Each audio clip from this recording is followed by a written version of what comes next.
সেই উপলক্ষে আলোচনা সভা এবং মহিলা প্রত্যেকটা ওয়ার্ড থেকে আপনার 3 জন করে মহিলা তাদের কাছে দিবেন।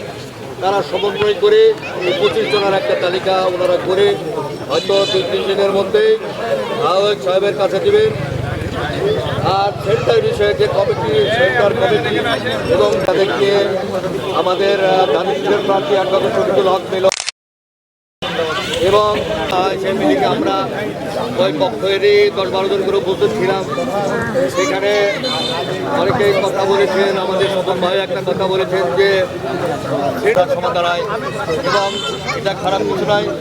আগামী যেহেতু 22 তারিখের মধ্যে প্রতীক বরাদ্দ থেকে অন্তত ওনারও উপস্থিতি আমরা আশা করব যে ওরা তো উপস্থিত আপনারা করবেন। করে হয়তো 2টা ডেট পাওয়া গেল, কিন্তু উভয়ে সেখানে উপস্থিত থাকলে যে ধরনের হয়তো সমস্যা থাকবে না।